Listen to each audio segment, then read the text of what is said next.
In this video, I'm going to sprinkle around some ideas that I use when students get a little bit tense, particularly in their wrists or even their arms or elbows, and the whole kind of conduit down into the keys.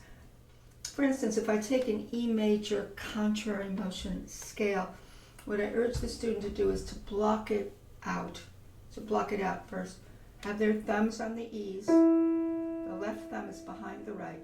And then I want them to float through the blocks. So I do a 2-3 block. I tell them to let go of the 2 and swivel over gently, laterally. A soft thumb. Then a 2-3-4 block in both hands. But let go of the 3-2 so that the 4 is the connector finger to the thumb. Light thumb.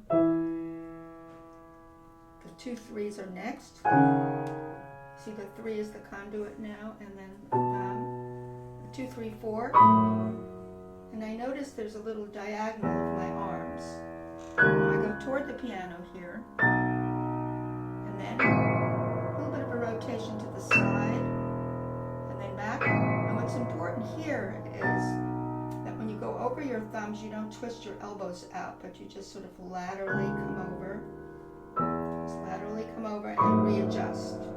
The readjust is important. I readjust it, so I don't get a kind of stultified, cramped position into that block. So I'm constantly kind of in motion.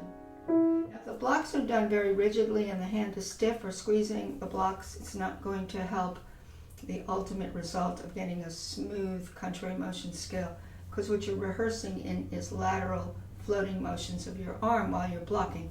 So you cannot get stuck in the blocks. You have to know which fingers to lift after you block. You can see what I'm doing. And also that the thumb is a light finger. It's a very light finger. Light thumbs. Go toward the piano in the last octave blocking. Also breathing is important.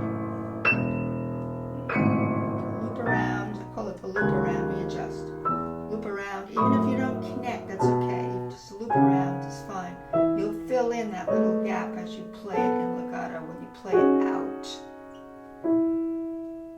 Now, as far as the breathing is concerned, I always take my inhale and I exhale into the starting block, or the starting thumbs in this case, because the thumbs start and then you have the block. So you take your inhale, and then you're just naturally breathing.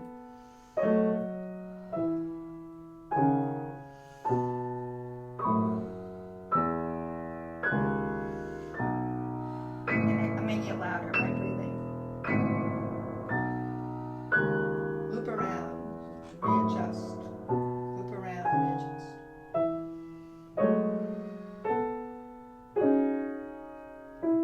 Now when I ended, I had an inhale.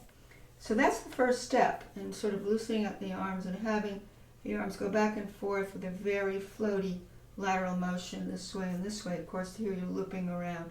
Here you're going that way, and then you're looping over. The next thing I have the student do is a dotted 8th, 16th rhythm with forward wrist rolls. Those forward wrist rolls really have to be seamlessly done and not get caught in a kind of stultifying stop. They must keep flowing through. You take your inhale, forward, down, forward, and forward, and forward. Get the thumb under quickly. Under thumb quickly. Lean toward the keys. Back, forward, up, forward, and forward thumb. Your thumb can go forward as well. And forward, up, forward, up, forward. So again, if you're going very seamlessly forward without any stiffness in your arms or wrists, then you're accomplishing the goal ultimately of loosening up for the final spill of the scale in contrary motion. So I think we're ready now to just play it. Now what's a good idea is to do a triplet first, because triplets are seamless and rolling, and they get you into that zone of wavy seamlessness, curvaceous kinds of groupings of notes. And again, groupings of notes are really important. You don't want to be a player that plays up and down notes, but you're always grouping the notes, particularly with these triplets, which would have slurs over them. The way I think of them is groups of 6, Now, if I thought of them as groups of 3, it would be a little bit interruptive of the line, of the overall phrasing of the contrary motion scale. I'll give you an example. I could probably pull off triplets in 3s with leaning on each of the first of the triplet group, but to me it's not doing justice to a longer line that I want. I'll give you an example. If I did it just in 3s, it would be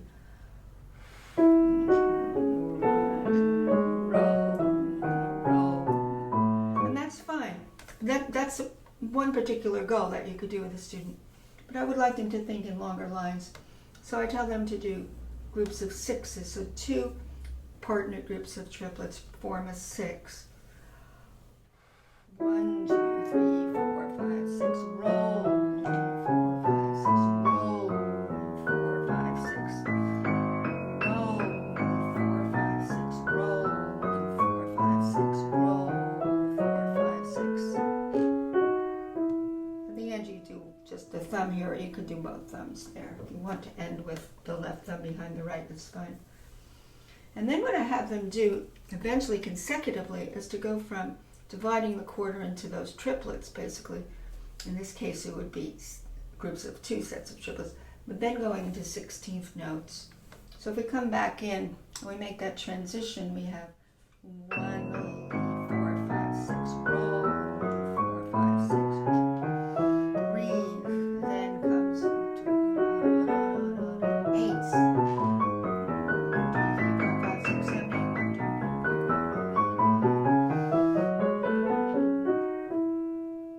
So I went into 8s, and it's not going to be always a perfect 8, by the way, but most of them are in 8s because it doesn't mathematically add up to all those 8s equaling the amount of numbers of keys that you're playing.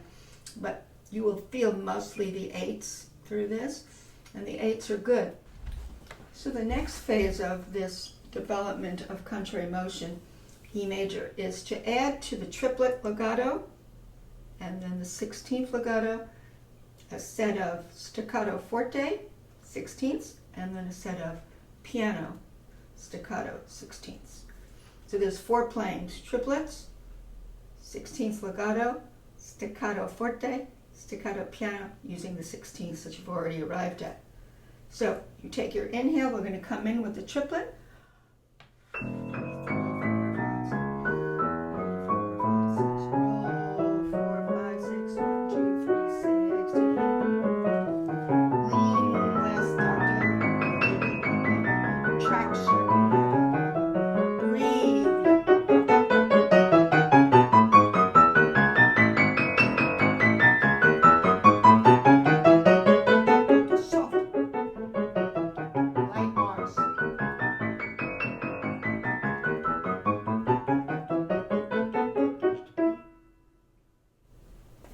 Now the students sometimes have difficulty with transitioning from the legato 16th, coming around, this is the curve around, to the staccato forte.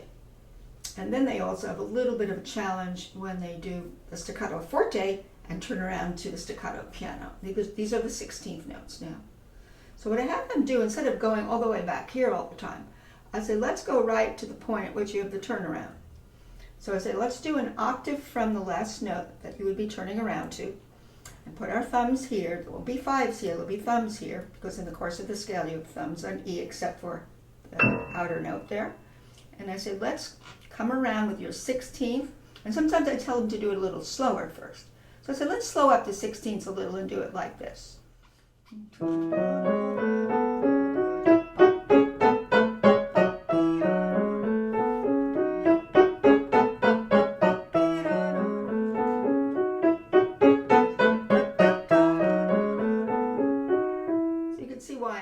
I'm really getting them to turn around and keep their cool, and I'll just start breathing into the turnaround note, because you can't find yourself choking up there, so you have to keep up your breathing.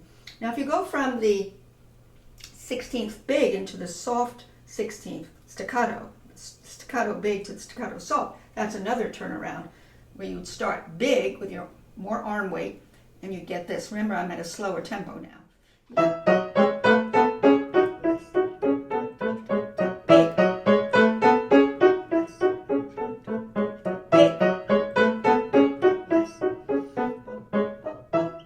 Now what you could also do is then say to the student, let's add another octave in.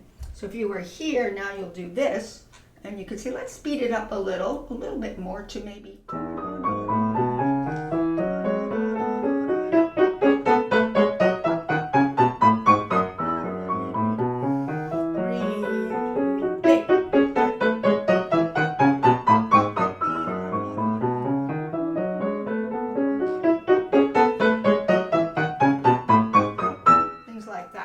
Now you can also do the big staccato coming around to the soft staccato. You can start here first.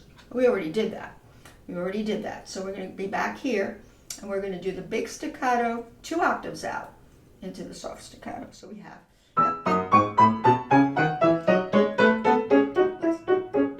Less arm weight. More arm weight.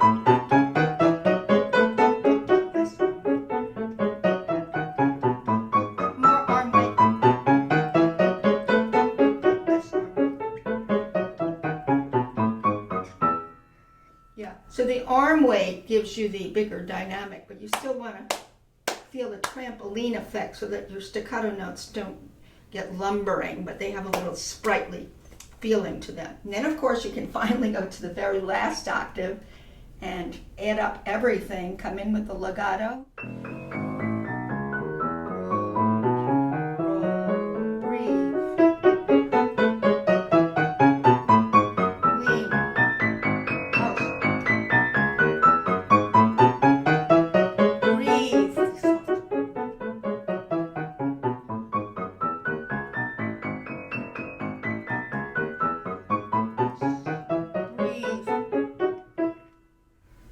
Okay, so that sort of takes care of adding finally the 3rd octave. Okay, so that's pretty much how you would have built up both in a stack tempo, getting the colors of the rhythms, the triplets, the groupings, the various blocking, the rhythms that we'd have done in A16. So it all bundles together to create a very nice contouring of that scale.